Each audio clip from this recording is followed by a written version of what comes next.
What if you could help others to find the power to heal themselves? Physically, emotionally, and spiritually. When I started teaching my classes, it was in 2002, and I was just doing the past life regressions and contacting the subconscious part. But then as the time went on and we found how powerful this was and what we could do with it, a lot of the students began saying, you know, advanced past life regression doesn't really tell what it's all about. This is so much more than that. We think you should change the name. So it was a few years ago we decided to change the name to Quantum Healing Hypnosis Technique. And this is the healing technique that we've now been teaching it, well, since 2002, that's 12 years. What if you could time travel with them?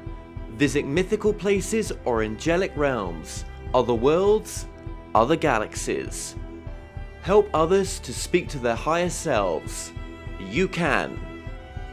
Dolores has taught thousands of people from across the world how to use QHHT, and now you can learn her method by going directly to dolorescannon.com. And don't forget to mention the discount code MORETALKS.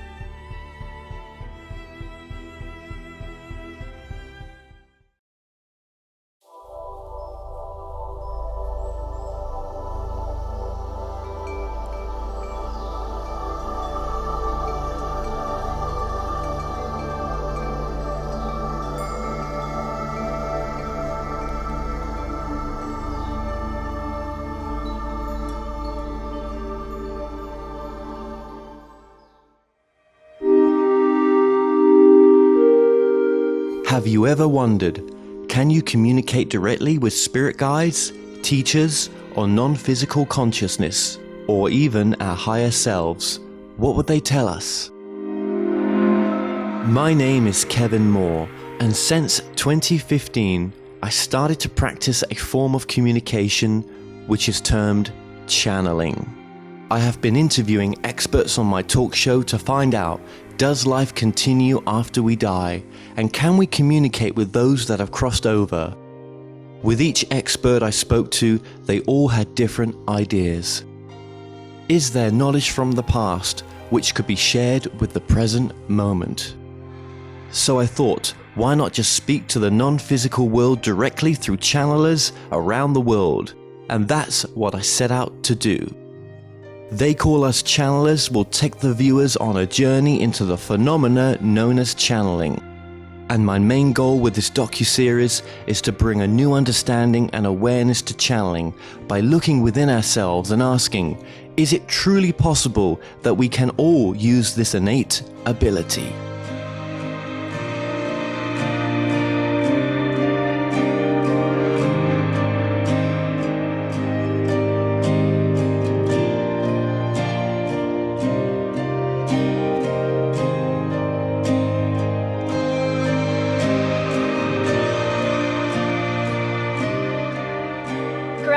In a sort of a smaller city in Western Canada, and I left probably when I was about 18 and moved to Vancouver to go to university. So I kind of come from a more rural area in that sense.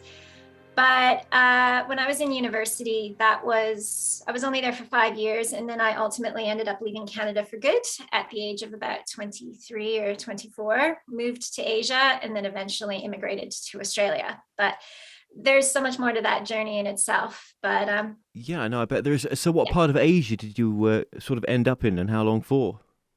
So interestingly enough, when I was growing up in Canada, I had this fascination with Asia, and I just really wanted to go. So just particularly with China. So I had this dream to go to China, and yet I ended up getting a job straight out of university in Japan. So I was teaching English in Japan, which was okay for a few years. And then I actually moved to Hong Kong. So I was actually living in Hong Kong, which is better correct myself, was an amazing place to live. And it was a great place. It had an amazing expat community. Obviously, things have changed in recent years since I'm sure the It's expat community is still there. I'm sure it is, but still obviously, there. yes, there has been It's a change. reduced. It's Yes. reduced, and but it's got an amazing spiritual community as well, and it was sort of where my sort of spirituality really took off. Although it started when I left Canada, but my channeling journey really began to develop really in Hong Kong. So Okay, well let's just go back here a bit. Let's go back from yeah, so let's go we'll end back. we'll end back in Hong Kong just very shortly, yeah. So I've got some notes here, and because I know you've not done too many interviews when it comes to just talking about your journey and stuff. So let's actually go to when you were 20 years old, and Yeah.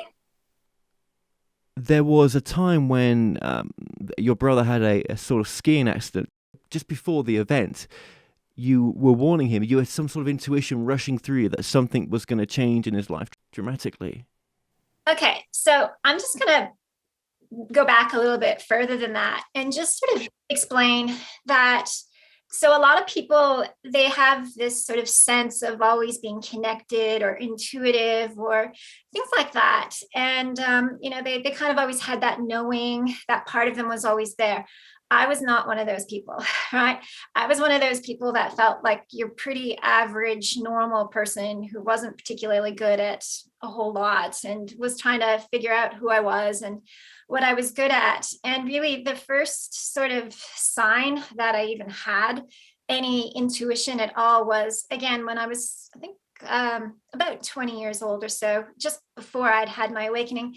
My brother was about to go skiing, and I said, "Don't go." And he goes, "Why?" And I'm like, you're going to break your leg. Something bad's going to happen. You're going to break your leg. Don't go.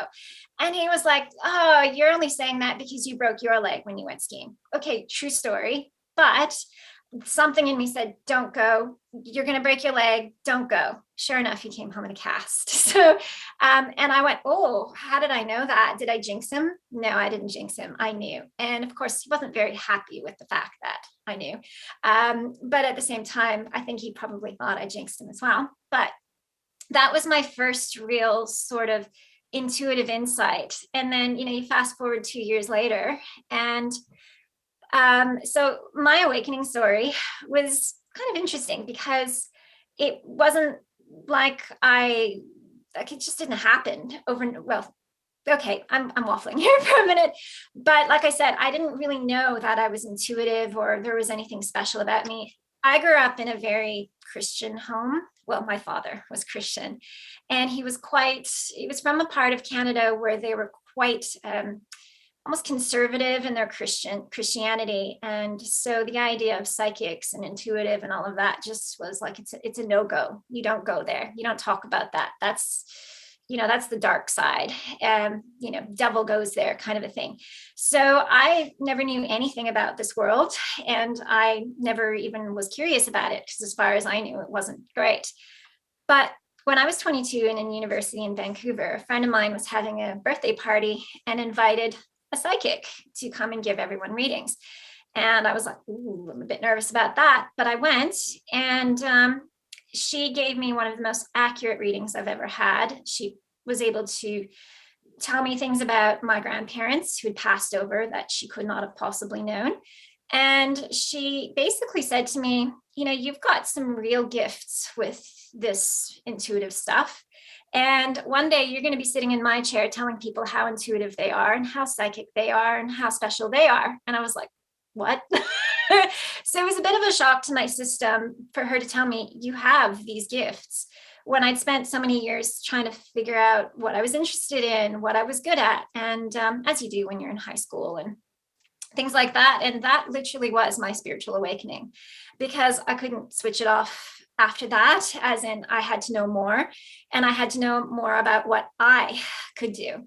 And it was from that sort of point of recognition of apparently I can do this, that a lot more of those stories, like with my brother, actually began to happen. Well, And there was one continue. story, wasn't there, where there was a particular book on channeling, and you'll know the book.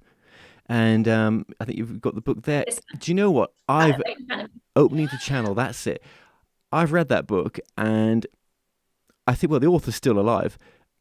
They don't do interviews anymore, but it's a fantastic book on It's an excellent yeah, starter on book. a starter book to open up to channeling. It's famous, isn't it? I think in the circles. It is. Yeah. And for many years, it was the only book out there on channeling. And if you were wanting to read about it, that was the only book out there. And for good reason, it was a really good book. And for me, when I was wanting to sort of explore more spiritual topics, for some reason, I was guided to buy that book when I didn't actually know anything about channeling.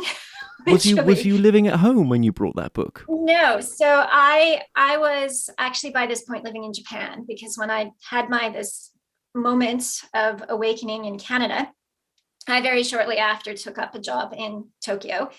And so I was literally living in Tokyo when I ordered that book through Amazon Japan and read it and went, oh, this is actually really easy. Opened it up, connected to a guide, started channeling, started hearing messages from this guide. I could suddenly see this guide around me. And I was like, wow, this is an amazing book. Everyone should read this book. It's just so easy to do, right? Well, little did I know that it's not easy for everyone to do.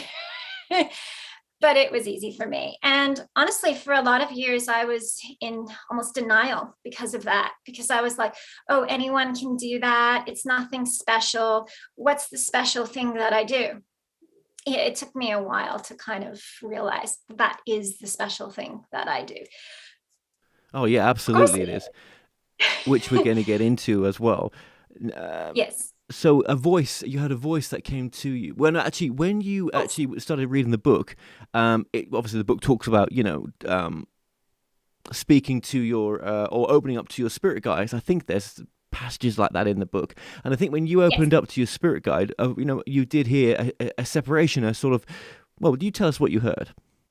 Well, interestingly, I had the very first guide that came in was an old man in white clothing. And he spoke clear as day. I heard this old man voice, slight Englishy accent, wasn't my accent. And I thought, oh my God, I'm hearing voices, which actually scared me a lot in the beginning. And it does scare people in the beginning. And a lot of people don't necessarily hear voices, but when people do, it does startle people because there is a bit of a stigma attached to that. And I in particular had that stigma attached because I had a very close family member growing up who was schizophrenic. And so growing up, spending time with this particular family member, I would often listen to her stories about the conversations with the voices in her head. And they weren't pleasant. They weren't very nice. And sometimes they would say nice things like, the weatherman is in love with me. Oh, that's nice. But quite often it was other things like, oh, there's this man talking to me and he wants me to go hurt myself. So it wasn't the most loving messages. So obviously here I am hearing voices of some man in my head and going, oh, am I okay?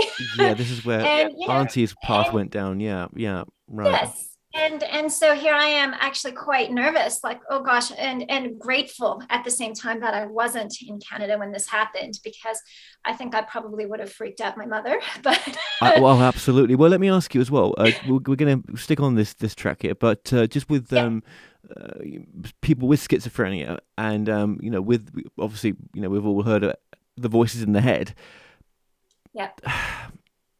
It's like you say, it's a different type of voice, isn't it? I mean, what you channel is just, it's empowering. It's the best version of yourself. It only wants, love is the only answer. But with the schizophrenia, maybe they are connected to something, but it's not. It's maybe their brain. I mean, it's maybe it is just a faulty part of their brain. I believe that's true. And I really believe that's true, that they do have a gift. And when I because so often you meet people, they say, oh, this gift runs in the family. Well, in my family, it absolutely does. But this is my mother's line, and through my mother's father, and this is my mother's sister here. So knowing that we've all on this part of the family have this intuitive gift that is almost, it's got its own like little family nickname around it, that it doesn't surprise me that she would have the gift, but she was also unwell. And her Yes, it's brain the was two like, mixed together, isn't it? Absolutely. yeah. And Well, I'm sorry yeah, about that. Did she get better or? no, she didn't. And she passed away at some point. And she was, she was very tormented by the voices in her head. And it's very difficult to live with those voices in her head. But, I'm grateful. I've had a very opposite experience. I've never had those negative voices in my head. And if I did, I would probably want to get myself checked out. Um, but because, that's the thing, people are, when they channel, very much afraid of channeling something dark or something negative. And we have a lot of fear around that.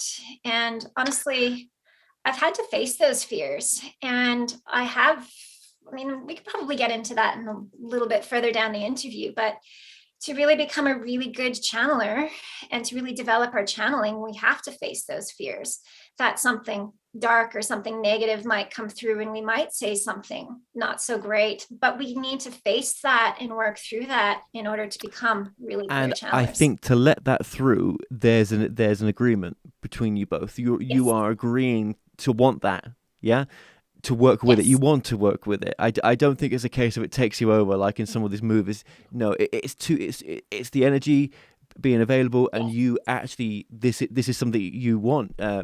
You may want Yes. manipulation. You may want it for all sorts of reasons. That type of energy. Exactly. Yeah. Power. And yet at the same time, I had a personal experience when I was really developing my channeling of, I had something not so nice come through. And I was always afraid of something not so nice coming through. But I've got to say, when it came through, I immediately kicked it out of my field going, you're not allowed in here. I have the power. But more importantly, it gave me the experience of knowing how different it feels. But some people actually don't just want to experience it. They are curious about that side. And I think that curiosity, I don't think it leads to such great things, wanting to dabble with that. It's so destructive in so many ways, and they don't see it as being destructive until people shake them up and say, hey, don't you see how what direction your life's gone in with exploring this side?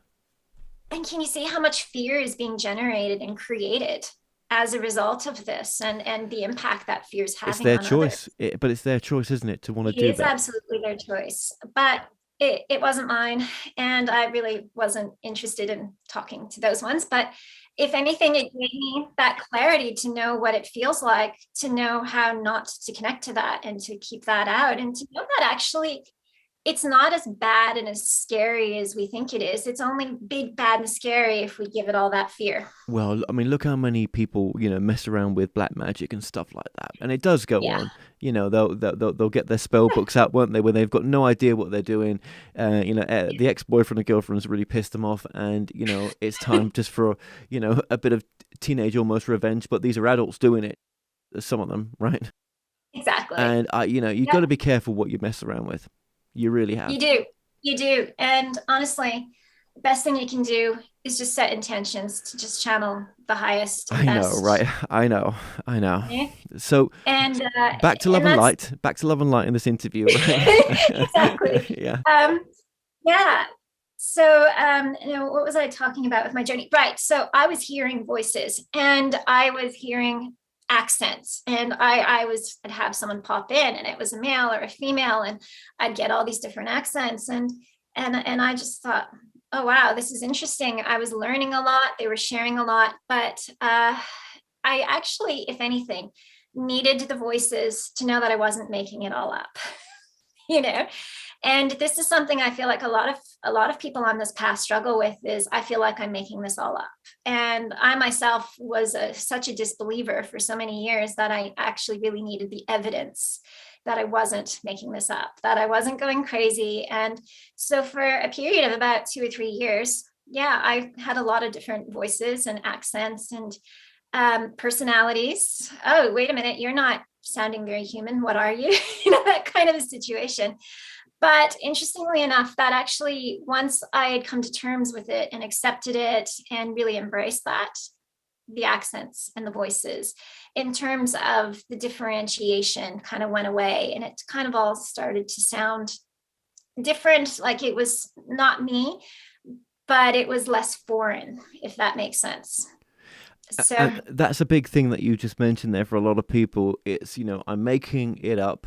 Uh, I'm making it up. so what use is it really? And, it's just coming from my higher self, or it's just, it's something I've heard before, but I'm putting it out in a different way that just seems, unique. But I think that's the thing with it, is that we all go through that. But when you are actually, when you've broken the barrier and you've allowed it to come through, I think that when you're bringing it through, you're like, oh my God, I never thought of it from that perspective before. Yeah, because it's another way of saying things. And so often people, when you do get them in a situation where you're getting them doing automatic writing or channeling, it does use vocabulary they wouldn't normally use, or it's sort of worded in a way they wouldn't normally word it, and they'll still go, oh, but that still sounds like me, and I wouldn't say that. And I say, okay, so now say it again while you're not connected, and say it to yourself again, and what does it sound like? Yeah, it sounds different, doesn't it?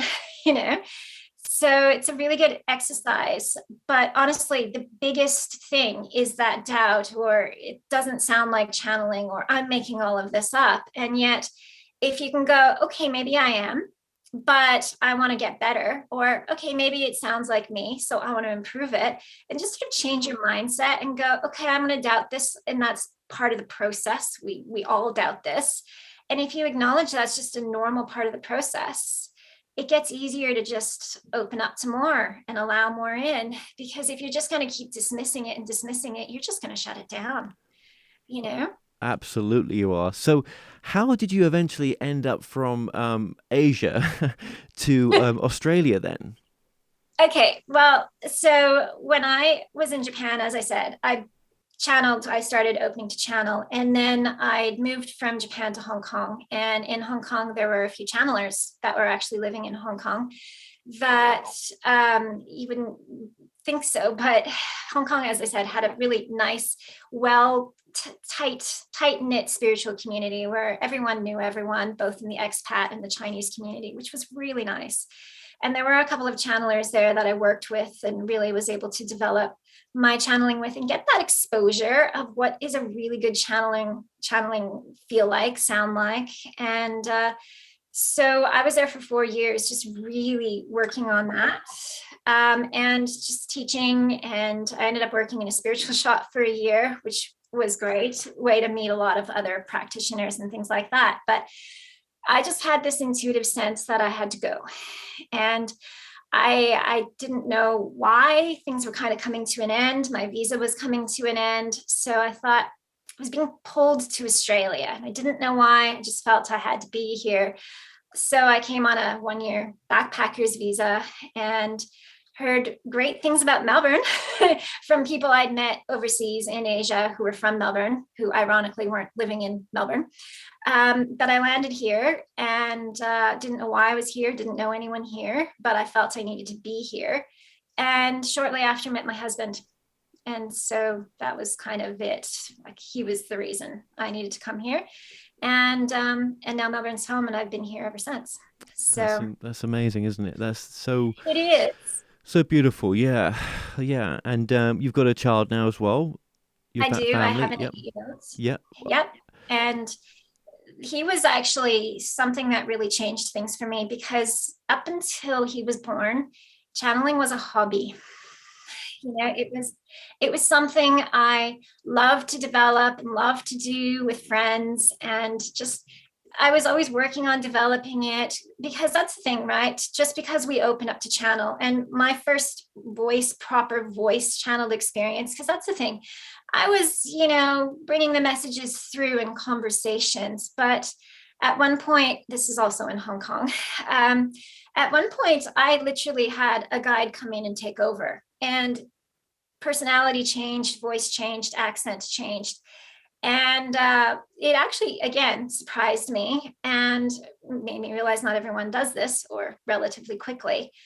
But it was just such a wonderful, joyful experience being a voice channeler, a direct voice channeler, or having a being come in, take over, that I just wanted to just grow it and develop it. It was just a fun thing because, well, I didn't really want to make it a career. It wasn't something I necessarily wanted because I just didn't really see how it was possible or why I would do that. It was just a fun thing for me. And because it was a fun thing for me, there was no pressure. And, quite often people jump into it early as a career. And then it's like, got to get better, got to get clients. Whereas I was like, no, I just want to develop this and have fun with it. And it was really when my son was born that it's like with his birth, something changed. And well, it wasn't something. I feel like his birth really brought a massive upgrade to my ability to channel and to move energy. And it also brought much more of a refinement, as in once upon a time before that, I would channel general messages for general people and general conversations. And, I'd do a mind, body, spirit in Hong Kong, and it's just general stuff. But with his birth, things got more niched, I guess we could say. And the messaging got more clear and everything had gotten upgraded. And once he was old enough to start going to school, it was pretty clear. I need to focus on my channeling. That needs to be the main thing. I mean, it was a big part of my life before that, but this needs to become what I do. And I need to up level very, very quickly. Like I just need to keep up leveling it.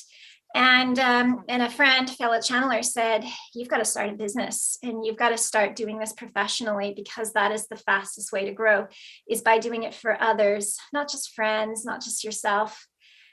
And so I took his advice and yeah, things really stepped up. But it was interesting because we can all channel and we can all channel lots of beautiful messages, but since the birth of my son, it's gotten refined it's gotten focused more on people's path and their gifts, their skills, and their purpose, and why they're here, and what they're here to do. Who are they? Who are you? What are you here to do? And what makes you unique and special, and that kind of a thing. So it's gotten really sort of refined and focused on that in terms of its messaging. And so yeah, that's kind of basically I've been doing this ever since. Yeah, what an incredible journey. And yeah, you've evolved this over time as well. Your website right now is www.yolandatong.com, just my name. And and I have evolved this, and it's interesting because I do feel that channeling is not something we open and then we're just amazing at it. There is the potential to really get more clear. So often in the beginning, we get very general, very, almost vague information. It doesn't always come super clear. We don't often get the detail. And that's simply because we've actually got to do work to open our channels. We've got to do work to clear out those pipes and get energy flowing better and clear out some beliefs and some energy and just really open our channel. I mean, this is called opening to channel for a reason, because it is a process of really opening up, getting energy flowing more. And the more that happens, the more information, the more detail, the more specific we can get without sounding very vague and love and lighty, which some of them do. Yeah. And so as part of my opening my channel process and clearing my channel, one of the things that started coming through, in addition to, clear messages, was energy and healing work, and a lot of what I call channeled healing, because channeling has always been my tool or my process. And through channeling, we do have the ability to open not just to messages, but to energy, and to move energy through our channels and not necessarily through our hands. So I'm not a hands-on healer. I don't have energy come out of my hands, but there is a lot of energy moving for clients and for the listener, as well as just, it's a felt thing. So have you experienced that, Kevin? I'm just curious. Have you experienced Yes, I've back in 2014, I started practicing channeling, and that's what led us to do the docu-series, to be honest with you, right? Yes. So, God, I wish I never opened that up. No, I'm joking. It was a great thing to do. It was, and I actually brought through a book, and I understand the energy you're talking about.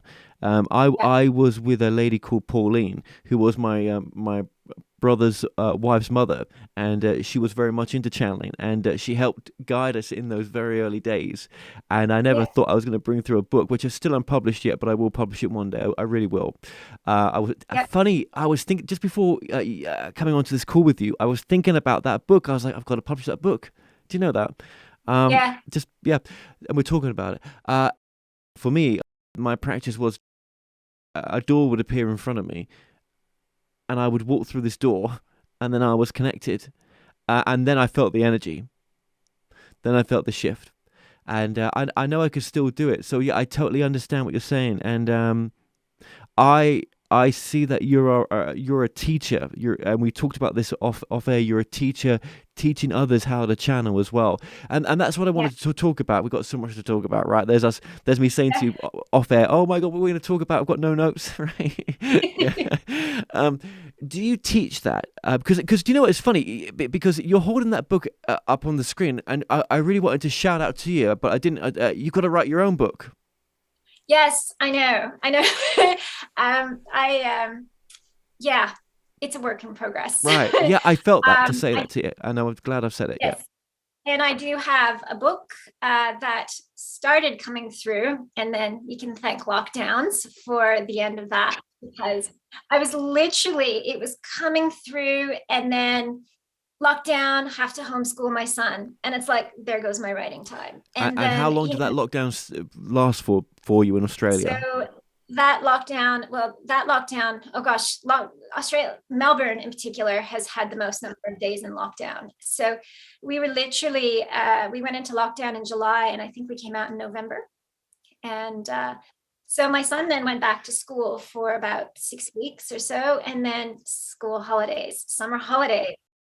What did that do for you, do you think? Why do you think that you, for yourself, had to experience that? Do you think that it's deepened your connection at all or changed you?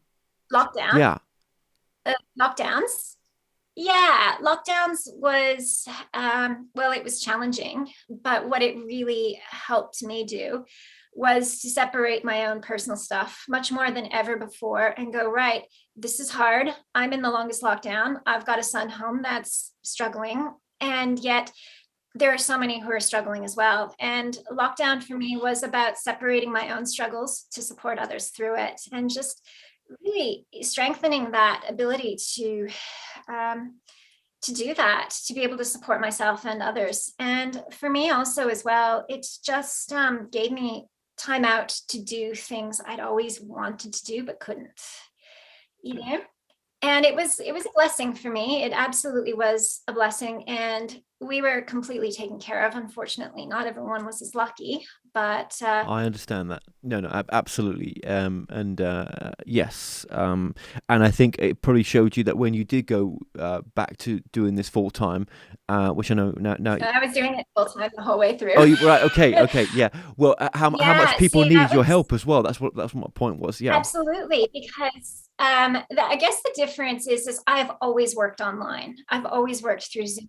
And the reason is I remember when I was living in Hong Kong, there were people back then going, do you offer workshops online? We can't get there in person. And I thought, what about those people in small towns and rural communities that don't have any support? Who's going to support them? And I think I made a vow back then that if I ever do this professionally, I will make myself available to those no matter where in the world they live. So because I had already was established as an online business, those who were seeking support could find me. And with lockdowns, particularly long ones in Melbourne and Sydney, Australia, and parts of the other parts of the world, and people struggling with that, I was incredibly busy through lockdown. um, and that was part of it. I was very, very busy supporting people through it who were struggling and or locked down and using that time to really develop themselves. Okay, I'm home. I don't have to go to work. I'm home. I don't have to go out. I want to really develop myself. And so I was incredibly busy. Well, I wanted to ask you And sorry, if you wanted to just finish that off, please do. no, go ahead. I just wanted to ask you as well, sort of butting in here as well, that on your website, do you teach how to channel? Is that something that you teach? And how do you Yes. teach that as well for people? So now there are people who teach general channeling classes. And to be honest, that was once upon a time a goal. But one thing I have found is that everyone channels so differently. Everyone channels the process of connecting and who they connect to and what they're here to channel is just so unique that I felt like the best way I could really be of service to people is to help them individually one by one, because I was finding I was getting a lot of people booking in with me going, I took this group course, but I still can't really do it. And I still don't know what I'm doing. And it's not how I connect. And it was teaching me to bring the energy down, but it just doesn't work. And it's like, well, that's because you're a bottom up channeler, or you're an inside out channeler, or you're, the energy moves for you in this way. So let's get that expanded and let's get that moving. So I actually develop channelers on a one-to-one basis, and I've done some automatic writing courses, but I find it's just so much more effective, particularly if people are really serious about channeling and really wanting to perfect it and get really good at it and do it professionally. Those are the people I usually work. And I wouldn't call it teaching so much as supporting, mentoring, if that makes sense. Oh, absolutely it does, and that's Yeah. very good that you do that, because not everyone is doing that, and I think it takes a certain special someone to be able to do that on a one-to-one as well. And I think there's a lot of people, and we had this very brief chat off air, and it's so true. I've had this with many people, that people will attend one class, or people will practice just a little bit of maybe doing channeling, or a mixture of the psychic and channeling work in there as well, right? And it's just not enough time to really hone in the ability, and they're straight out there. I've done Yolanda's 1 day course, and I'm now certified. Do you know what I mean? Which you never offer that anyway. But when you do the one-to-one, it's long term. But if as an example, I'm just saying. Yeah, absolutely. And actually, more than anything, the feedback I've gotten is I've done this 1 day course and I'm still confused. I still can't do it right. And yeah, others are getting results. How come I'm not getting results? Well, it's because you do things a little differently, or who you're connecting to has a different process, or they want to show you how to do this rather than some teacher tell you how to do this. Because so often our guides, or whoever we're here to channel, have their own process that they're trying to guide us to follow, and it's different from what the outside voice of the teacher or the program is saying. And it's about acknowledging, and that's the thing, being a channeler myself, I understand the process, and my channeling's changed, and I've channeled different groups and beings and collectives. So I kind of have a sense of who's around and what their energy's like, and what the individual needs to do to really connect in with that and open up to that connection. And yes, because some of these people may see some of these very successful channelers, and there's a number of them out there right now, and it's growing actually. And you cannot copycat. I know it's interesting to imitate sometimes, but you've really got to hone in on what makes you unique as well, because you make you absolutely. unique, don't you, as well? You're part of that recipe. Absolutely. And I have my own way of channeling in my own journey. And and it's so easy to copy others, and it's so easy to go, oh, well, they're doing that, and that's successful. They're getting success with that. Maybe I should do that too. And yet that's not going to work. No. You got to find your own way. Well, what is it you channel? What is it you channel now as well? Because I've been meaning to ask you that. Yeah, so this is a bit of an interesting one, because when I first started channeling, I remember I'd mentioned that old man, And he was what I call now a bridging guide. He was the guide that basically helped me get connected. So he was helping me to open up so that I could start to channel more. Because once I started channeling more, I never saw him again. So and here I am thinking, oh, this is the man I'm here to channel. Okay, there's a bit of a common theme with me. I would start to channel something and I'd go, oh, this is my thing. And then it would change. So I have a history of that. So for a while I was channeling. Actually, I kind of call myself, joke around and say, I was the revolving door to the spirit world. It was literally for many years, this is before I had my son, where I was like, so who's coming in today? I have no idea. Oh, and they'd come in and they'd introduce themselves and I'd be like, oh, okay, nice to meet you. You know what I mean?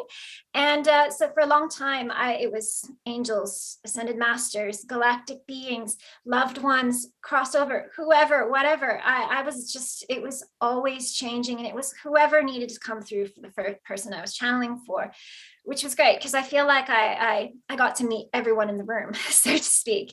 But then I kind of reached a point where I'm like, I'm tired of meeting everyone in the room, and I'm tired of being an open door to the spirit world. Why can't I be more like Esther Hicks and just channel one thing, like just one thing?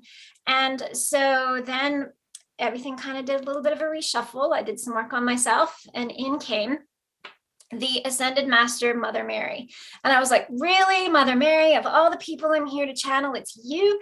Me having my Christian background stuff causing some personal contention that I wasn't okay with. I really struggled with that one, but I was a new mother. And I was struggling as a new mother, and Mother Mary is great with mothers. And everyone booking in with me in those early years was a mother with young children struggling to be a mother. And honestly, it was the best medicine for me and these clients. But I kind of reached this place of like, surely there's more. Surely I could do more. Why can't I channel that amazing collective like Esther Hicks? Or, I was wanting more. And then things shifted, and Mother Mary moved aside, and in came a collective, which was a bit like Abraham or Seth, or there's a lot of these collectives out there, and mine was called Kenora Sun, and they were a sixth dimensional Venusian collective. And at the time I was looking around, and the only other Venusian out there was the Rav, which I actually only discovered later. But I channeled them for a few years, Kenora Sun, and they were, again, same messaging of this, focusing on what makes you unique, what makes you special, what are you good at, and how do you develop yourself, grow, become your best self. It was all the same messaging, but it was through this collective. And my channeling sort of changed as well, where rather than working with outside channelers to develop my channeling, I was having this inside teaching process where my guides were helping me grow my channel and clear this and improve that and stop waffling here and slow down, don't talk so fast. I tend to channel a bit fast, but anyway, you'll find out later. The point I'm trying to make is I thought they were it. This is finally, I've got my collective. This is who I'm here to channel. And then they stepped aside and said, we're done. And I was like, what? You're done? I even bought a domain name for you. I was happy to promote you. You were the one. What do you mean you're done? And they said, yeah, we've reached the agreement. You're able to do this on your own now. I'm like, what do you mean I'm able to do this on my own now? I need you. I need someone to channel. And they're like, no, you got this. I'm like, what do you mean I've got this? And they said, the thing is about you, Yolanda, is you've been a channeler before. You know how to do this. You know how to connect into the same wisdom that we do. We're just the middle people here. We're just the one in between. We're just the one delivering the messages for you because you had forgotten how to access that information yourself. So I went, okay, well, what do? I don't know what to do. And they were like, oh, well, you've got a client, so off you go. And I'm like, what? So they literally threw me in the deep end. And here I am channeling and going, this is better. This is clearer. What's going on? They've left and my channeling's improved. And what it was is, without that sort of middle group, I feel like I just connected more to the place that they connect to, if this makes sense. And so now when you ask me, who do I channel? All I can say is I channel divine intelligence. And I sort of feel like your guides, my guides, my higher self, they're all kind of in a room having a conversation in the background about all sorts of things. And then my higher self goes, right, this is what we're talking about. This is what's being said. This is what's been discussed. And in comes through the information. So it's a bit of a strange one, because I no longer channel a collective or specific guide. And all I can say is I channel divine intelligence. That is an amazing journey. Gosh. It's a unique journey, and not Very many unique. people go through a process like that. And so one thing I've learned is it's always changing, and it's always evolving, it's always growing. And for some people, they have an agreement to channel a particular group for a particular purpose, right? There is a message that needs to come through. And I think my journey is a little bit different in that I'm really here to just become the best I can be. And the best I can be isn't just relying on a guide or a collective to make me be my best self. I've kind of had to help myself become my best self, if that makes sense. So, but it's an evolving journey, and I feel like I'm still learning how to even improve even with that. And you know what I mean? Like, there's always room to improve and always room to grow and bring more through, you know? That's very unique. And yes, I do think that a lot of people will listen to what you're saying here, and be inspired that the potential of what they can reach as well with their journey, if they're just depending what where they're at in that process. Now, I don't think I'm any better, or my channeling is evolved above and beyond any other of the channelers out there. If anything, I just I feel like we all have different journeys, and we all have different agreements. And I feel like those guides quite often they're all accessing information from a higher place, and I'm here to kind of access it, and just got the help of my higher consciousness and higher self that's helping. And there's lots to learn and explore with that, and to develop with that. So when people come to you for a reading, then, because obviously you do the readings, do you call yourself a bit of a psychic? Is there a bit of a psychic side there too, the sort of channeling side? How does a reading work with someone that's coming to you? So I do what I call voice channeled Q&As. So really, I connect into your teams and your higher consciousness, and I connect into mine. And now the psychic part comes in, not in the sense that I do predictions, although sometimes there is a sense of this is coming, this you're going through this phase of your life, and it's going to go for a while longer, kind of a thing. But it's less about predictions and more the psychic abilities are here to really help. I kind of call them the tent legs, the tent strings of the channeling, because the psychic gifts, one thing they really do is help solidify the channeling. And for example, when you're hearing, right, you're hearing things going on, and you can hear, yep, this is correct. You get visions of what's being said, and you're getting visions in your mind of what's being channeled through, and that sort of explains things. You get a gut knowing of, yep, this is correct, I'm on the right track. You get a feeling like, okay, this is right, keep going. I find that the more we develop our psychic abilities or our intuitive abilities, the more it just strengthens that channeling, because it gives it that backup. It's kind of like having a second and a third recording going on, just in case. It gives you that assurance, that insurance. But I wouldn't necessarily call myself a psychic, though, because I don't psychics to me make predictions, and they often, not all, tell people, this is going to happen and that's going to happen. And I don't do that. No, I might yeah. see your potential, but that's your choice whether or not Well, you yeah. choose that. I mean, based on the energy that they're picking up from you right now, and if you stick on this path, this direction you're going down, this is a potential of where you're going to end up there.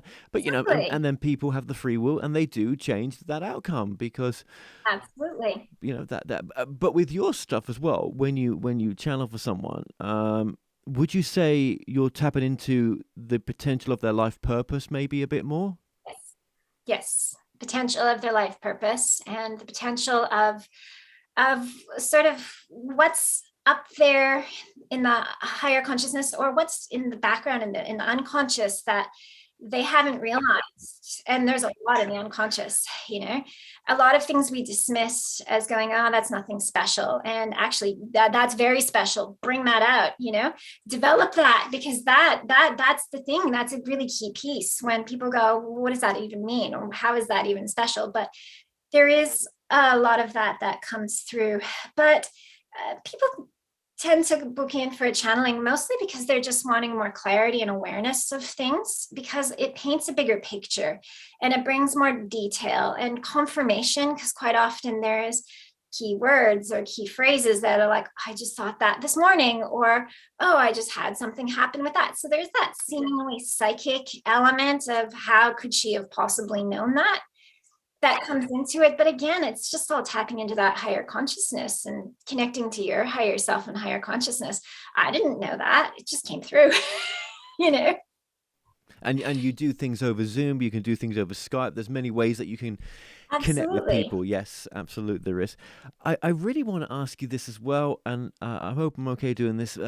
With your father, I just want, was there any sort of, how did that go? I was going to say, was there any sort of closure there? But there was no closure needed. But how did he receive what you, or has it received what you're doing right now? Well, he never actually found out when he was alive what I was doing, because I never told him. My parents divorced when I was 10 or so. And so my father obviously lived in a different city, and I didn't speak to him very often. We had a challenging relationship, I could say that. And the Christianity was the biggest part of the challenge. And I was very much afraid of what he would accuse me of or what he would say. So I never told him. But interestingly enough, he passed away during COVID, not from COVID. He passed away, and I was literally in the middle of a client session, and he just showed up here in my office, and he was like, "Hi," his spirit. That's how I knew he passed over. And I was like, oh dear, here it comes. And yet he was completely supportive of what I'm doing, and he was just, obviously he let go of his human self. But when he was alive, no, he never knew. And I'm not close with my father's side of the family. They live in Eastern Canada, and I was never close with them growing up in Western Canada. But the family don't really know, and I'm probably not going to tell them. They're very Pentecostal. There's a few pastors in the family, and honestly, I don't necessarily appeal to the general population. I'm not here for the general public, and they don't need to know what I do. And yet, if you're on the spiritual pathway, there we go. That's a different story. Well, I'm just sharing that for anyone that's going through something similar, which I know there is, right? Especially in America, it's a very religious kind of country in a sense as well. So it is. yeah, and it's a real fear, because there is a lot of, not fear, but negativity towards the spiritual side of things when you're Christian. And yet, one thing I've discovered here in Australia, I had something happen. I mean, Australia is more open-minded anyway, in general. But I had met a Christian, and he was open to who I am and what I did. And he kind of did some little testy things on me, where he God lighted me, or so he says, and then asked me to channel for him. And he was fully expecting me to stumble or to struggle. And, like, you're not channeling God, you're not channeling it, everything that's not God is bad. And whatever I did, I brought through really loving, beautiful messages. And he went, you know what? We do similar things. You and I, like, the way we heal is similar. We just call it different things. But it kind of made me realize that there are some similarities. We both, between the two. And, we are trying to help people. And it's just some people get a bit stuck on the whole devil thing. You know what I mean? Yes, I do. Yes. And yet a lot of them aren't necessarily there yet. And so for me, that was a very healing experience, knowing that I've channeled for a very, very Christian man, and he thanked me and found it a very healing process. And it's that thing here that just because we don't channel God or Jesus or the Holy Spirit doesn't mean we're not connecting to the same pure source. Absolutely. I 100% agree with that. Yes. And, we're all on different journeys and all here for different reasons. And I'm sure we choose our families maybe, and we choose the, the scenarios that they present as well. And it's all done with free will, and it's all, I mean, what do I really understand how it works? I don't. I'm just saying that it seems to be that way. Absolutely. And I'm the same. And just when I think I've got it all figured out, it changes. So that's the thing, because we're only aware of whatever level our awareness is at. And our awareness is constantly shifting and expanding and changing. And as it does, we become aware of new things, more things. It's a journey. And just before we do any channeling, is there any important messages that you might like to give as well, or any message that you might like to give or that you think is important right now? Well, I mean, we could save it for the channeling, but I think my message that I always like to share with people is just remember that even if you don't feel like you're all that special or all that interesting or all that different or all that unique, or if maybe you're just like your average Joe, or, there's nothing about you that stands out. And I just want to say that, you are special and you are unique, and there are things in you that are unique and special. And maybe you don't see those things as being unique and special, but they are. And when you embrace that about you and really own that and really go, yeah, I am that, your energy changes. You become more positive, you become more light, and you kind of free yourself from that negative voice in your head that goes, oh, you're no one special. And, you don't have to be on TV or have like 1 million followers to be special. You just got to be yourself and let yourself be yourself. And when you really let yourself be yourself and let what makes you special come out and shine, that stands out. And that has its own energy. That has its own qualities. People look at you and go, oh, wow, you're different, you're unique, you're special. And they look up to that. That's what people like. And that's the best thing you can do for yourself, is just really acknowledge what makes you unique and special. That's my message. Thank you. So when you tune in, then I think it just takes you just a few minutes, or maybe or however long it takes. So I'll just let you tune in, and I'll ask a few questions, and then thank you for doing this.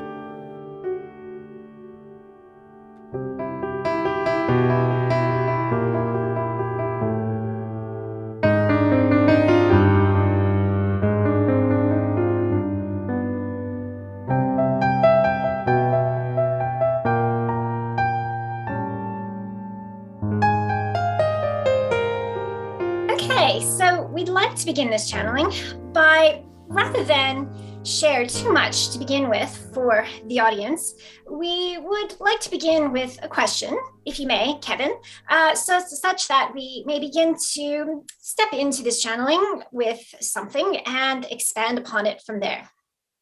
Absolutely. So thank you, first of all, for this energy exchange right now. This is going to be fun. I want to ask you, or this energy, because it seems to be is highly developed between yourself and Yolanda, but there's no separation really. What if you were to be classed as anything? How could you class what this is with Yolanda? This is what we want to call a collaboration. It is not, she is necessarily just receiving messages as such, even though it may seem like she is a telephone with the speaker button pressed so that you can hear us. This is ultimately a collaboration of such, whereas Yolanda, as well as her higher consciousness, as well as her connection to so much more. For example, Kevin, if we were to answer a question for you personally, we would be connecting into your guides, your teams, your higher guidance, your higher support teams, your higher consciousness, and you as well as a soul to collaborate as such, to have a discussion, we could say, or have a bit of a meeting, so to speak, to really get clear on what is it that you need to know, what is it that you need to hear, what is it that is relevant and important right now to come through at this time.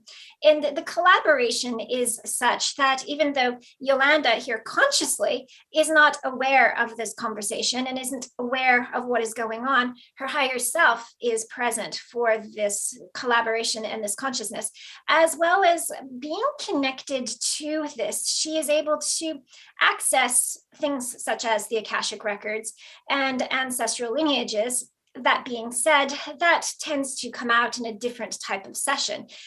In terms of the Q&As, that information is tapped into, but not necessarily focused in on. It is more about the collaboration between your teams, your higher consciousness.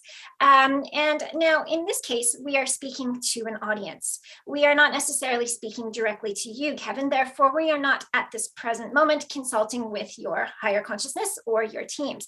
And as a result of speaking to the collective, so to speak, to the audience, we are collaborating with simply just divine intelligence, as in what messages need to ultimately come through on behalf of, for those viewers, those who are tuning in, those who are guided to tune in, those who are listening, those who are interested, if this makes sense. It does, and thank you for that. And have you worked with Yolanda in some other way then, in some other I wanted to say some other time there, but I'm using words that I don't understand, but have you worked with her before? We want to say it like this. Now, many of us have incarnated elsewhere. For example, we haven't just been here on Earth. Perhaps we have incarnated on another planet, in another dimension. For example, maybe we have had a form, or maybe we have had a non-form. There have been lifetimes that many of us have had where we have been able to simply plug into, connect into Source, and therefore simply just receive that intelligence directly from Source. And yet at the same time, so often we come to this planet here on Earth and go, who are we? What are we? What happens? It's a bit like we have amnesia. And because of this amnesia, we have forgotten who we are. We have forgotten what we are capable of doing. We have forgotten what we have done before. And yet, if we were to try and repeat what we have done before, it also doesn't necessarily work, simply because the energy here is different. It is a denser planet. It is harder to access that information consciously. There is what appears to be a separation as such between us and them.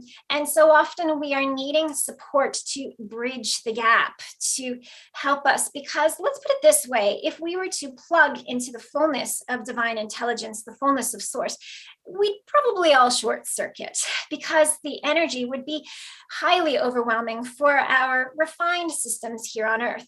Now, does that mean Yolanda here is plugged into all of the energy of Source? No, she's plugged into but a small fraction that her energy can manage, based on the fact that if she were to plug into the full thing, she would short circuit.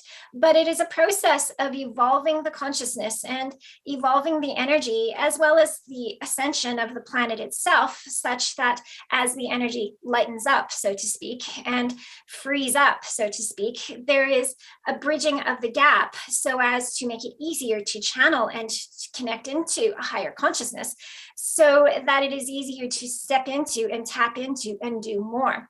And there are more people waking up on this planet and being able to do more faster than generations past, do more easier, quicker, develop it in a much more speedy way than generations past, simply because the energy on this planet is lightening up. And moving forward, we all are going to find that there is less need necessarily for guides and collectives. And whilst the teachings are always going to be available and the support will always be available, there will be more of a remembrance of what we ourselves can do and modify it to apply it to here. Now, going back to your original question, Kevin, Yolanda has been a channeler in other places and has connected more directly to source intelligence, divine intelligence. However, on this planet, this is kind of a first. She has not brought it through fully here on this earth before to this extent. This is a journey, this is a new experience for her, just as it is for many of you viewers. Many of you may have channeled a bit on this planet before, or a lot, and yet you find yourself in a different body with different genetics, with a different kind of connection, and are having to relearn how to do it and having to apply it here. It's a bit like this, right? Maybe you learned how to drive on an old Jeep with this stuck gear shift that doesn't really work, and suddenly you've been upgraded to perhaps like a sports car that is really zippy and goes fast. You still have to kind of adapt and adjust and be able to modify yourself to be able to work with that new vehicle, so to speak. So hopefully this makes sense to you. But the point we're trying to make here is that it is a journey, and every time you incarnate, you have to adapt and you have to develop things, and yet you are still able to take what you have learned before and apply it here as well. Now, does this make sense? It does, and I do want to ask you as well. I've got a few questions.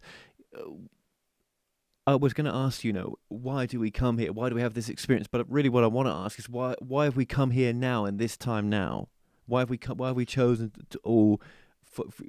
That will listen to this message of those that are able to see not always able to see that there's more than what's beyond this 3D experience, but if we're willing to look, is there a reason that if we've chosen to incarnate, why are we conscious of it now? Well, we say it like this.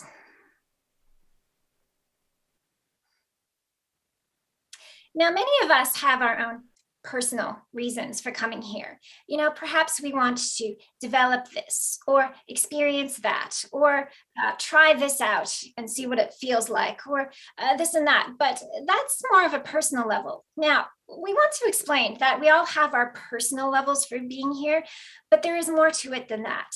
It's not just for this personal reason. What we're trying to say is that there is more of a collective reason for coming here at this time. Because let's put it this way, if you want to have this experience, you could come in the 17th century or the 5th century. The thing is there is a particular time period that we're in now. It is a period of great change.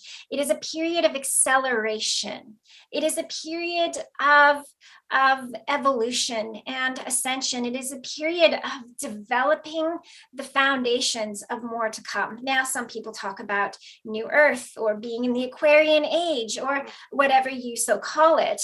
We kind of sort of see it as laying the foundations for a greater for something more, for something great. And yet so often what is coming through right now is really laying down the foundations for more of that to come in. And we are really at the beginning of this journey. And many of us here now are what we are going to call, in one of an earth terminology, is a pioneer. And even though there are so-called pioneers who came before, you could talk about people who came before. However, the number, the sheer number, the volume of those coming here is no coincidence that this is happening now. There is a sense here of the earth has called. She put a call out. Many responded. It's a time of great change on this planet where things are, as we've said, accelerating. Yes, we know we're repeating ourselves, but the point we're trying to make is that personally, we have things, but collectively, many who came here have the ability to open, to develop something, to make a change, to make an impact, to contribute. Many coming in are waking up, are having an awakening such that they can contribute. Now, contribution looks different for different people, but just as we build a society and we need people who work in offices and people who work outside doing the manual labor, we all have different roles to play. Some it is more, and some it's just on a more personal level. But there is the sense here of coming togetherness to contribute, and coming together to bridge, to unify this planet, to ultimately take it to the next level. It's the sense here of there is, it's like the ball has started rolling, and it's like if we can get this rolling faster, we can do more, we can accomplish more. Come on, let's band together, let's wake up, it's like, why is it that so many people have an awakening and suddenly feel this calling? There's this calling. I feel like I'm supposed to do more, I'm supposed to do something, but who am I? I'm just so and so, and I'm not that this, or I'm not that. And there is that doubt that we really encourage you to just simply acknowledge as part of the human experience, and to sort of step over and go, okay, yes, I am doubting my ability. I am feeling not good enough. I'm feeling just mediocre or average, but you know what? I'm going to acknowledge that, and I'm going to do my best anyway to do something to contribute. Why? Because I feel a calling. There is a calling. There has been a call out. And there is a calling that we are all feeling to do something, contribute something. And yet so many of us feel like we're doing nothing, or we're doing very little, or who am I to feel like I've even done much? Like, oh, I've just did that little thing, or I just had that conversation. And there's again that doubt of, oh, it's nothing much. And yet just by being awake, just by working on yourself, just by connecting, experimenting, playing, allowing this energy allowing yourself to be a vessel for this energy to come through, allowing yourself to be called, even if you don't know what that calling is trying to tell you, you are contributing, you are creating, you are helping to establish the foundations of which society is going to expand on and step into and grow into. Does this make sense? It does, and that's regardless of, well, not regardless, but we are going through a change right now, and as you've mentioned that, the change that you're discussing, or you're sort of hypothesizing, which I think is a definite possibility, right? And it will happen.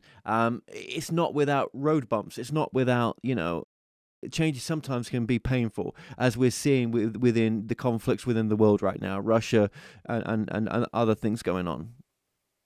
But in some ways, we need those bumps, so to speak, to loosen up, to loosen up some things that are stuck. Or, sometimes we need the bumps to make us realize that, hang on a minute, there's something stuck in the springs that we need to get out, so that we can have a smoother ride. And there is a lot happening in the world that triggers us, that that upsets us? Why is it that so many sensitive people don't want to watch the news? There is a lot happening in the world that is very upsetting and very stressful and very it triggers fear. We won't go into the fear part of things, but the point we're trying to make is it quite often triggers things in us. It mirrors things in us where we don't feel very good, or where we're having bumps in the road, or where we're feeling conflict within ourselves. And as we acknowledge that the conflict in the world is really just mirroring and reflecting some conflicts in ourselves, and if we can really acknowledge that and work through some of that, we step into a place of peace. We step into a place of more neutrality, and we step into a place where we are less affected by what's going on in the world and able to actually take action, to do something, to step up and go, right, this world has these problems, but I'm going to step up. I'm going to work with people who are on the same page and take action to do more. So we really feel that a lot of the world, the bumps in the world, is just sort of, ironing out the kinks, not just on this planet, but within ourselves. Because to really evolve and grow, we've got to let go of some of the battles within ourselves, those voices in our head that say you're not good enough, or the voice in your head that says, oh, it doesn't really mean much, or it's no big deal. Because those voices in our heads are trying to slow us down and stop us and create internal conflict. And of course, there's obviously traumas and things like that. But by really acknowledging that, hang on, where is that voice coming from? And why is that voice there? And kind of going deeper into it, we not only unravel ourselves and these kinks, but history itself, because so much of what we are unraveling in ourselves comes from the past. And we're not just talking about past lives here. Ancestry, we've come here into a set of genetics that has a history attached to it. There are stories attached to it. There are traumas attached to it. And if we are wanting to change the future and change the direction of this planet, we have to put an end in a way, or bring to a close some of these stories of the past within ourselves, so as to not have them continue moving forward or pop up at inconvenient times, so to speak. Yeah, thank you for that as well. And a sort of personal question I've got, and I don't know if this means tuning into me or not, but I'm trying to make it a question for everyone as well, right? Including in it. How important is, producing something like, news from a spiritual version, looking at the deeper karmic reasons behind the news, reporting the news as is, but, also looking at the spiritual reason why it might be happening as well? Okay, we'd like to say this. It is incredibly important. Why? Because people so often ask, why is this happening?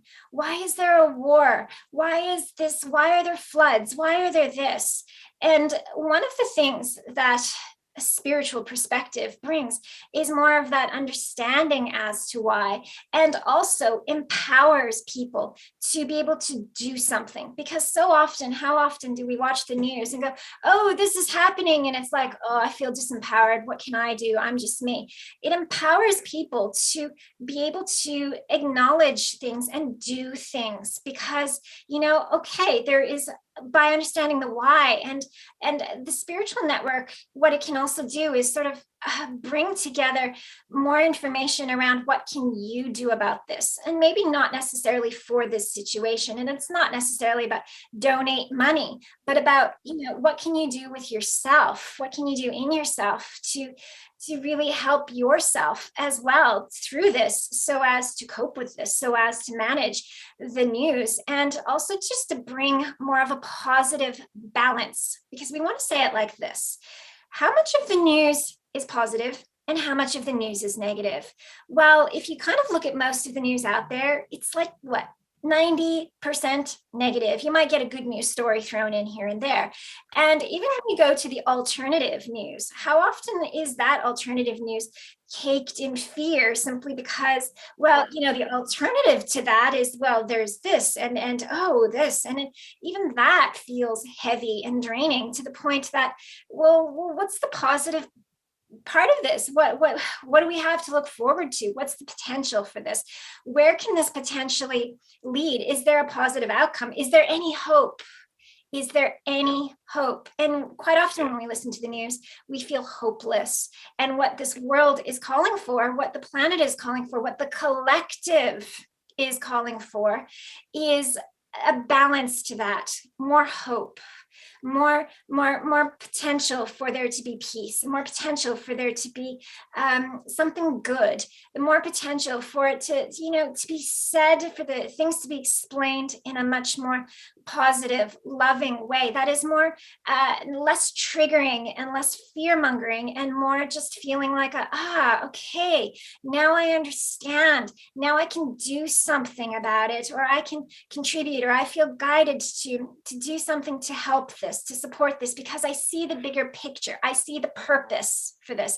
I understand why this is happening, and I see the bigger reason for it. And therefore, I feel empowered to be able to do more, because when the news is disempowering, we so often feel disempowered. Your news network, what we feel is going to be a side effect to sharing the more spiritual side of the news, is to ultimately empower others to feel like they can contribute, they can put their energy towards that, they like that, they back that, that feels right, that feels aligned, they can take action, they can do something, because right now there's so much hopelessness. No, I know, and I think my ego's got in the way of seeing the potential of it sometimes, because I'm like, oh my God, do I want to make it, with how do I keep the jargon out of it, yet make it spiritual, and not put people off that deserve to have to be open to it, and sometimes would people be put off with channelers coming on contributing to the news, with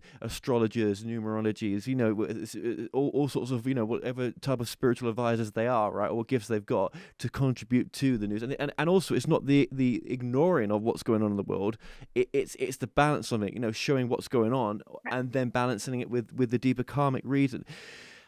I'm saying a lot there, aren't I? Yeah.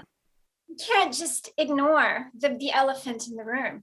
And so often in the spiritual communities, there is this, love and light, and just, think positive thoughts. And yet that in itself can be damaging, because, don't want to go near the fear. Don't want to acknowledge that. But the thing is we do need to be here grounded on earth, and we do need to face reality. And the reality is the planet's changing. The reality is we're ironing out those kinks. The reality is there are still issues and traumas and problems for us to work out. There are still problems to solve, and rather than it be it's too hard, it's too much work, or this doesn't concern you, but you need to know, you are able to, and we feel you will do this in such a way with those you have, really indirectly, as we said, empower people to feel like, no, I want to do more, I want to contribute more, even if it's just lighting a candle and feeling like, okay, I want to send my blessings and prayers to this situation, and right, feel more unified, that more of us are coming together. And even though you might go,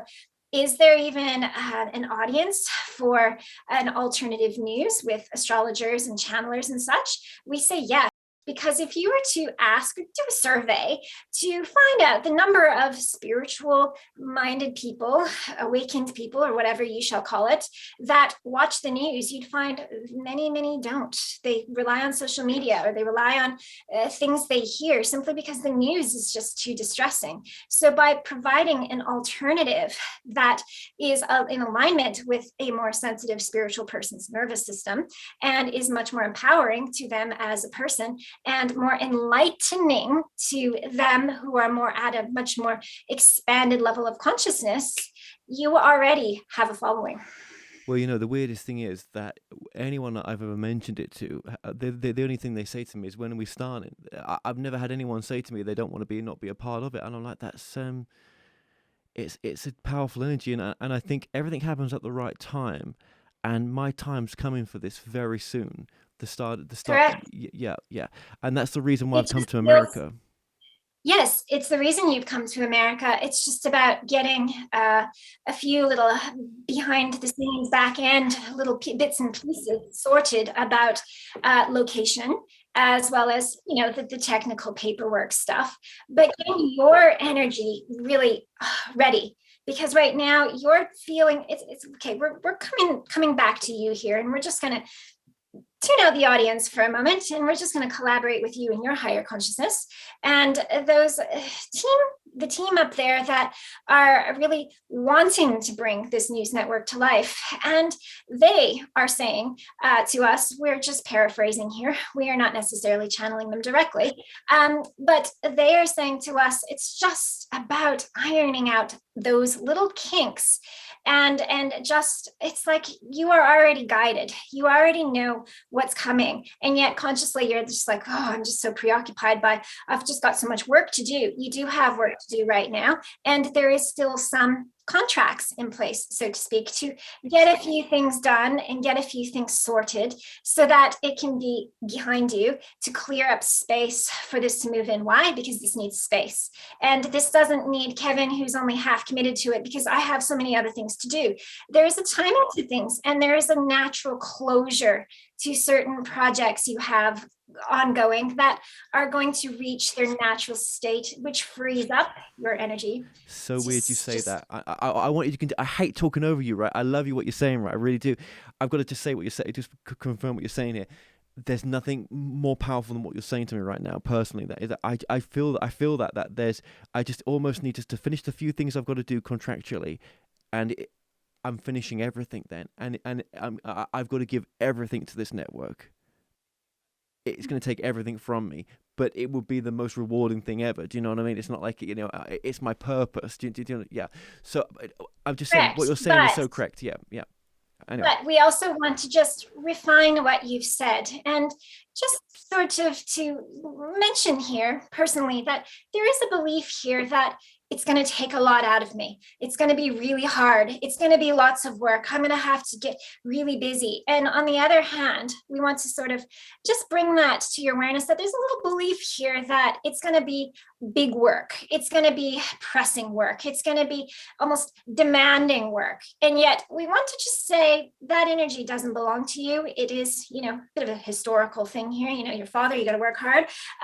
Just acknowledge that belief comes from your father line, and then it's simply about going, right, that ends with me. Why? Because I have shifted my consciousness in doing the projects I have been doing, particularly in the last year. My consciousness has shifted as such that I have stepped into a new sort of phase, for lack of a better word, of consciousness, of expansion, where things flow better, even though it doesn't feel as such right now, because there's all these little bits and pieces and jagged, and this isn't quite lining up, and that. We want to say, even though you are not experiencing that yet, once you finish up those bits and pieces, and the reason there's this sort of jagged and this isn't quite working is because that needs to finish up so the new energy can come in. But once the new energy comes in, we want to just say to you is it's not going to be hard. It's not going to be chaotic. It's not going to be all over the place. If anything, it's going to actually be light, and it's actually going to be flowing. It's going to flow. Things are going to find their own place. You're not going to have to work so hard. You've shifted, Kevin. You've shifted. Whatever experience, we're not going to go into details for the audience, but whatever experience you have been through in the past year has caused a shift in your consciousness and opened you up to what's next, and has been preparing you for what's next by getting you ready for this ease and flow. Even though you don't feel it yet, it's coming. So does this make sense? 100%. And just thank you so much for that. You're welcome. Now, is there any final questions, or shall we finish things here? No, we're you've just left me with the best message, and what you had to say it's just so great, and I'm touched. So just thank you so much. We are pleased that you enjoyed it. Now, we would like to just finish things by just saying, Kevin, do not underestimate how much your connections, your networking, your ability to reach people, touch people, connect with people has, we don't want to necessarily say impacted things, but how that is going to lead to greater ease, simply because you have developed a network, you have connected to so many souls that you are going to have an abundance of choices. You are going to simply have the right people slot themselves into the right roles simply because you've already done the hard grinding work of making the connections. And your ability to connect to people is outstanding. It is something that makes you unique and special. Your ability to connect with people and get them in that heart space, even if it doesn't consciously feel like you are, or even if it doesn't seem like you are, you have. And so with that, we send you many, many blessings and all of our love, and say goodbye for now. Much love. Thank you so much. Well, Yolanda, thank you for that brilliant message, not just for myself, but for the audience as well, because a lot, just that end bit was for myself, but a lot of what was leading up towards that was just such great stuff. It really was. And what a great demonstration of what you're able to bring through as well. Some really deep stuff there, and I hope you do watch it back. I'm sure you will do when this goes out as well. So thank you for that. Just remind us as well, your website is for the audience. Website is my name, www.yolandatong.com. Yeah. Wonderful. So that's been coming up on the screen throughout this interview, along with, if people just go on the YouTube channel, just go to show more, and all the links to Yolanda and everything we've talked about as well is in the description below. And just if you're listening to this on a podcast, please just go to Yolanda's website. And again, all her services and everything are on there, including courses as well. I would love to say, I'm going to say this as well, I can't look forward to getting you back on. Most definitely. I'd love to work with you. I think it's just fantastic what you're doing. And I really appreciate you coming on right now as well. So just thank you for your help as well in this. Thank you for having me, Kevin. It's been fun to connect, and I love connecting. And you've been absolutely wonderful to chat with. It's been a lot of fun. And thank you for staying up so late to chat with me, given our big time zone differences. And yeah. Blessings to you. Yeah. Thank you. Blessings to you too.